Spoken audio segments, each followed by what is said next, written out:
ఇప్పుడు బాపు గారు తీసిన కన్నప్ప భక్త కన్నప్ప ఒక కళాఖండం అండి. సాధారణంగా ఒక్కొక్క పాత సినిమాని చేద్దామంటే సాహసం చేసినట్టే. ఇంత పెద్ద సాహసం ఒక కళాఖండాన్ని తీసుకొచ్చి మళ్ళీ ఇంకొక ప్రూవ్ చేయాలంటే కూడా రిస్కే కదా. మరి ఇది బ్యారేజ్ వేసుకున్నారా, మనకి రిస్క్ చేస్తున్నామా? అంటే ఒకటి ఏంటంటే ఈ కథ భక్త కన్నప్పని మళ్ళీ రీమేక్ చేయాలని ఉద్దేశం కాదు, లేక ఆ సినిమా అలాగే ఇంకొక సినిమా ఇప్పుడు ఏదో మనకు దొరికిన టెక్నాలజీతో చేయాలనే కాదు. ఇక్కడ ప్రయత్నం ఏంటి అంటే ఇప్పుడు జనరేషన్కి చాలామందికి కన్నప్ప కథ తెలియదు. అంటే యూట్యూబ్లో కృష్ణరాజు గారి భక్త కన్నప్ప చూడొచ్చు, రాజకుమార్ గారి శ్రీకాళహస్తీశ్వర మహత్యం చూడొచ్చు. కానీ అంతగా మించిన కథ, అంతకు మించిన స్పాను ఈ కథలో చెప్పాల్సిన అవసరం ఏర్పడింది. అంటే బాపు గారి సినిమా 76లో వచ్చింది. అంటే దాదాపు ఒక 5 దశాబ్దాలు, 50 ఏళ్ళు అవుతుంది. ఈ 50 ఏళ్ల కాలంలో కూడా కన్నప్ప కథకు సంబంధించిన కొత్త విషయాలు బయటకు వచ్చాయి. ఓకే, చరిత్రపరంగా, చారిత్ర కథలే, పుక్కిడి పురాణాలు కాదు. అంటే ఒక కథనే ఒక ఇతిహాసం కావచ్చు, చరిత్ర కావచ్చు, ఎవరి కల్పన వాళ్ళు కావచ్చు. కానీ కొన్ని కొత్త ఆధారాలు దొరికాయి. ఆ కొత్త ఆధారాలు చూపించి కొన్ని కొత్త అంశాలు చెప్పాల్సిన అవసరం ఏర్పడింది. అందుకని ఈ కథని మళ్ళీ తెరకెక్కించారు. ఏంటి సార్ ఆ కొత్త ఆధారాలు? అంటే ఒకటేంటి అంటే కన్నప్ప కథ 12వ శతాబ్దంలో జరిగింది, 13వ శతాబ్దంలో జరిగింది చాలామంది అనుకునేవాళ్ళు. అంటే అంతవరకు మనకున్న ఆధారం దూర్జటి గారు రాసిన శ్రీకాళహస్తీశ్వర మహత్యాన్ని బేస్ చేసుకుని శ్రీకాళహస్తీశ్వర మహత్యం భక్త కన్నప్ప సినిమాలు వచ్చాయని అందరికీ సామాన్యంగా చదువు రాని వాళ్ళకు కూడా తెలిసిన విషయం. కానీ దానికన్నా ముందే 7వ శతాబ్దంలో జగద్గురు ఆదిశంకరాచార్యుల వారు కన్నప్ప గురించి మొదటిసారి ప్రస్తావించారు.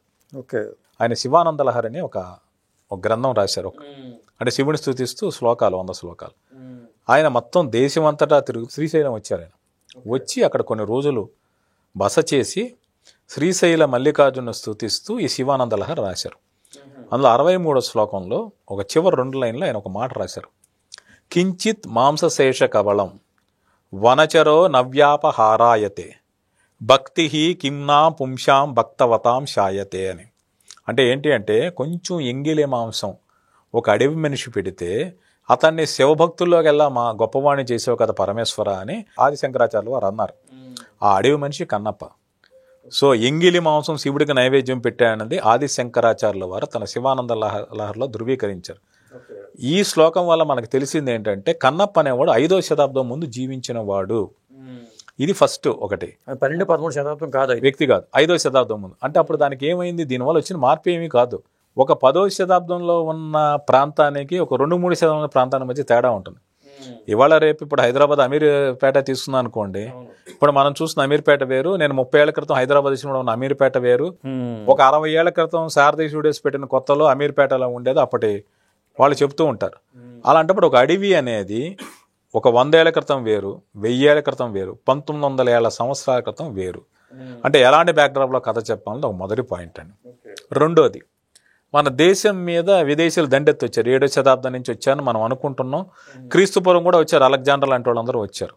కానీ ఈ పంచభూత లింగాలు అంటే కంచిలో పృథ్వీలింగం, మన అరుణాచలంలో అగ్నిలింగం, జంబుకేశ్వరంలో జలలింగం, అటు చిదంబరంలో ఆకాశలింగం, శ్రీకాళహస్తిలో వాయులింగం ఉన్న ఈ పంచభూత లింగాలకు ఒక ప్రత్యేకత ఉంది. ఓకే, ముఖ్యంగా శ్రీకాళహస్తిలోని వాయులింగాన్ని ప్రాణలింగం అంటారు. అంటే మార్కండేయుని యమదూతలు వచ్చి తీసుకెళ్ళిపోతున్నప్పుడు మార్కండేయుడి శివలింగాన్ని కావలించుకుని కాపాడమంటే అతనికి ప్రాణభిక్ష పెట్టి సప్త చిరంజీవుల్లో ఒకని చేశాడు పరమేశ్వరుడు. సో అంత గొప్ప మహిమగల ప్రదేశం శ్రీకాళహస్తి. సో ఈ పురాణ గాథ పక్కన పెడితే ఈ మహిమ తెలిసిన కొందరు విదేశీ రాజులు పంచభూత లింగాల కోసం తెలుసుకుని దాన్ని తీసుకెళ్ళడానికి కొన్ని ప్రయత్నాలు జరిగాయి. ఇవి 10వ శతాబ్దంలో జరిగాయి. దాని తగ్గ చారిత్రక ఆధారాలు ఉన్నాయి. ఇప్పుడు కాంబోడియా అనే కంట్రీ ఐలాండ్ ఏదైతే ఉందో అది ఎవరు కాంబోజ రాజ్యం. అక్కడ అదే హైందవ రాజ్యం, హిందూ రాజులు ఉన్నారు, హిందూ మత ఆనవాళ్ళు ఉన్నాయి ఇప్పటికీ. అంటే 7-8 శతాబ్దాల మధ్య అక్కడ రాజు అక్కడికి వచ్చి ఒక ఇంద్రలింగం అంటారు, అంటే ఇంద్రుడు పూజించిన లింగం కావచ్చు, ఇంద్రుడు ప్రదర్శించిన లింగం కావచ్చు, దాని బ్యాక్ స్టోరీ మనకు తెలియదు. ఆ ఇంద్రలింగాన్ని తీసుకెళ్లి కంబోడియాలో ఉంచాడు. అలాగే ఆ కాలంలో అంటే 5వ శతాబ్దం నుంచి మన దేశం మధ్య రాకపోకలు సాగేవి కంబోడియాకి మనకి మధ్య. సో అప్పుడు చాలా ఇక్కడ ఉన్న మహిమగల శివలింగాలంటే అక్కడ తరలించుకుపోయారు. ఇప్పటికీ కంబోడియా ద్వీపంలో కొన్ని వేల శివలింగాలు ఉన్నాయి. ఓకే, అటువంటి 10వ శతాబ్దం జరిగిన సెర్చ్ కన్నడ కాలంలో జరుగుంటే, కన్నడ కాలంలో ఉన్న వాయులింగాన్ని వాళ్ళు తీసుకెళ్ళాలని ప్రయత్నిస్తే ఏం జరిగేది, ఏం జరుగుతుంది అనేది ఈ కథలో ఇంకో లేయర్. ఇది మీకు భక్త కన్నప్పలో లేదు. పంచభూత లింగాల ప్రస్తావన దీంట్లో ఉందండి. పంచభూత లింగాల ప్రస్తావన ఉంటుంది, కానీ మన ప్రధానంగా వాయులింగం చుట్టే కథ తిరుగుతుంది. శ్రీకాళహస్తిలో ఏది ఉందో అదే. సో అందువల్ల ఇది కొత్త అంశం. అలాగే అందరు ఈశ్వరుణ్ణి నాకు అది కావాలి అది కావాలంటారు. నన్ను ఏదో చక్రవర్తిని చేయమంటారు, ధనవంతుని చేయమంటారు, చిరంజీవిని చేయమంటారు, ఇంకోటి ఏదో చేయమని అడుగుతారు. కానీ ఏమీ కోరకుండా శివుడికి తనకున్న కళ్ళు ఇచ్చిన ఏకైక వ్యక్తి సృష్టిలో మనకు తెలిసిన చరిత్రలో కన్నప్ప ఒక్కడే. సో ఇది ఈ జనరేషన్ కొత్తగా మళ్ళీ చెప్పాల్సిన అవసరం. సో శివుడికి తన కళ్ళు అంత నిస్వార్థంగా ఇచ్చేసి ఉండాలంటే అతని మనసు ఎలా ఉండి ఉంటుంది, అతను ప్రేమించిన మనుషులు ఎలా చూసి ఉంటాడు, తన తండ్రి పట్ల కావచ్చు, తను ప్రేమించిన అమ్మాయి పట్ల కావచ్చు, తన స్నేహితుడి పట్ల కావచ్చు, తనతో పాటు ఉన్న తన ప్రజల పట్ల అతను ప్రేమ చూపించి ఉంటాడు, వాళ్ళకి ఏం చేసి ఉంటాడు. ఇది ఈ కథలో కొత్త లేయర్. ఓకే. సో ఇలాంటి కొత్త అంశాలన్నీ కూడా ఉన్నాయి. మరి ఇలాంటి కథ చెప్పాలంటే సోషియో ఫాంటసీకి చెప్పుంటే సపోజు ఇంకొక కొత్తదనం వచ్చేదేమో కదా. కాదు, ఇది కన్నప్ప కథ. అదే ఓన్లీ కన్నప్ప గురించి చెప్పాలను. కన్నప్ప కథే. కన్నప్ప కథలో కొత్త కోణాలు ఇవి. ఓకే. ఇప్పుడు మనం ఏమనుకుంటామంటే ఒక శివాజీ మన దేశంలో ఉన్న ఒక దురదృష్టకరమైన సంఘటన ఏంటి అంటే మనందరికీ దేవుడి పట్ల భక్తి, మతం పట్ల భక్తి, విశ్వాసాలు ఉండుంటాయి. కానీ వేరే విదేశీయులు కావచ్చు, శత్రువులు కావచ్చు, మన సంస్కృతిని ధ్వంసం చేయడానికి ప్రయత్నించినప్పుడు, మన దేవాలయాలు ధ్వంసం చేసి విగ్రహాలు కూల్చేసి మన మతాచారాలని భ్రష్టు పట్టించిన రోజు ఎవరు ఎందుకు తిరుగుబాటు చేయలేపారంటే మనలో వీరత్వం చచ్చి కాదు, మనలో ఐకమత్యం లేక. ఇది ఆనాటి నుంచి ఈనాటి వరకు ఉన్న సమస్య. సో ఈ సమస్యను కూడా ఈ కథలో డిస్కస్ చేయడం జరిగింది. అలాగే ఏంటి అంటే మనం శివుడికో ఏ దేవుడికైనా పూజ చేయడంతో సరిపోదు, ఆ ధర్మాన్ని కాపాడడం ప్రాణాలు తెగించి పోరాడాలి. అలాంటి ధర్మవీరుడు కన్నప్ప, అలాంటి కర్మయోగి కన్నప్ప, ఇవన్నీ ఎంతవరకు రాని ఏ కన్నప్ప సినిమాల్లోని కొత్త అంశాలు. అలాగే ఇక్కడ ఇంకో విషయం చెప్తున్నా.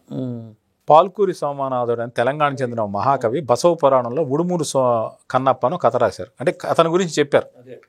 దాని దోర్జటి 16వ శతాబ్దంలో శ్రీకాళహస్తి మహత్యంలో రాశారు. అయితే ఏమైంది అంటే మనం ఇంతవరకు చూసిన కన్నప్పలో ఉన్న అంశాలన్నీ కూడా గుబ్బి నాటక సమాజం అంటే మన తెలుగునాట సొరబి నాటక సమాజం అలాగా అలా గుబ్బి నాటక సంస్థ కర్ణాటకలో చాలా ఫేమస్. దానికి చెందిన ఒక రైటర్ టిఎస్ బాలకృష్ణ ఆయన ఇప్పుడు మనం చూస్తున్న సినిమా కథ ఏదైతే ఉందో దానికి మూల సృష్టికర్త ఆయన. ఓకే. దాన్ని మార్చింది ఆయన.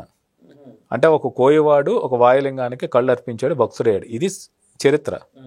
కానీ ఆ గుడిని ఒక పూజారు ఉన్నాడు, అతను జనాల్ని మోసం చేస్తాడు, దేవుడి పేరు చెప్పి దొంగతనం చేస్తాడు, విగ్రహ నగలు అమ్ముతాడు, వేశ్య లోలుడు, వాళ్ళకి డబ్బు వాళ్ళకి కానుకలు ఇస్తాడు అనేది ఎంతవరకు సినిమాలో చూపించారు. అది శ్రీకాళహస్తి మహత్యంలో కావచ్చు, భక్త కన్నప్పలో కావచ్చు, హిందీలో వచ్చిన శివభక్త కావచ్చు, కన్నడంలో మళ్ళీ తీసిన శివమెచ్చిత కన్నప్ప కావచ్చు, అన్నిట్లో ఇదే కథ. ఆ బ్రాహ్మణ పూజారి పాత్ర నీచంగా చూపించారు ఆ గుబ్బి నాటకం ఇన్స్పిరేషన్తో. ఇది తప్పు. దీంట్లో కరెక్ట్ చేశారా? అది కరెక్ట్ చేయడం జరిగింది. సో అందువల్ల దేనికి కారణం వేశారా పాత్రని? ఆయనే మహాదేవ శాస్త్రి మోహన్ బాబు గారు. ఓకే. అంటే ఎందుకు ఇంత అంటే ఒక భక్తిరస చిత్రం చెప్పినప్పుడు ఏ వర్గాన్ని కించపరచకూడదు. ఇప్పుడు ఒక గుడి అర్చకుడికి అతను వంశాచారంగా పారంపర్యంగా పాటిస్తున్న కొన్ని ఆచారాలు ఉండొచ్చు, కొన్ని నియమ నిబంధనలు ఉండొచ్చు, వాటిని కానీ కాదనలేవు. కానీ అంత మాత్రాన ఆ పాత్రను దూర్తుడిగా చూపించకూడదు. ఒక కొత్త వ్యక్తే భక్తుడే ఒక క్షణం భక్తుడు శివుడికి పరవశించిపోతే అక్కడ నిత్యం 24 గంటలు పూజ చేసే వ్యక్తి ఇంకెంత పవిత్రంగా ఉంటాడు, అతని మనసులో ఎంతగా శివుడు నెలకొని ఉంటాడు, అతను తప్పు చేస్తాడా, ఆ పాత్ర నిత్యంగా ఉంటుందా, ఉండదు. ఇది అప్పటి నాటక రచయిత సృష్టించిన ఒక తప్పుడు కథ. ఇలాంటివన్నీ కొత్త అంశాలు పరిశోధించి, అంటే వివాదాస్పద అంశాలు కూడా ఉన్నాయి దీంట్లో. వివాదాస్పద అంశాలు లేవు, ఎంతవరకు ఉన్నాయి భక్త కన్నప్పలో కానీ శ్రీకాళహస్తి మధ్యలో వివాదాస్పద అంశాలు ఉన్నాయి. అప్పుడు ఆ టైం ఆడియన్స్కి ఏంటంటే విశాల దృక్పథం ఉంది కాబట్టి ఆ పాత్రను ఎంజాయ్ చేశారు. రాఘగోపాలరావు గారి పాత్రని అంటే దేవుడి పేరు చెప్పి కైలాసం గెలిచిన మోసం చేసిన, ఒక వేశ్యకి అమ్మవారి నగలు తీసుకెళ్లి కానుగ్గా ఇచ్చిన, వేశ్యతో చిందులేసిన జనం యాక్సెప్ట్ చేశారు. ఇప్పుడు యాక్సెప్ట్ చేస్తారా లేదని వేరే విషయం, కానీ ఆ పాత్రను అలా చూపించకూడదు.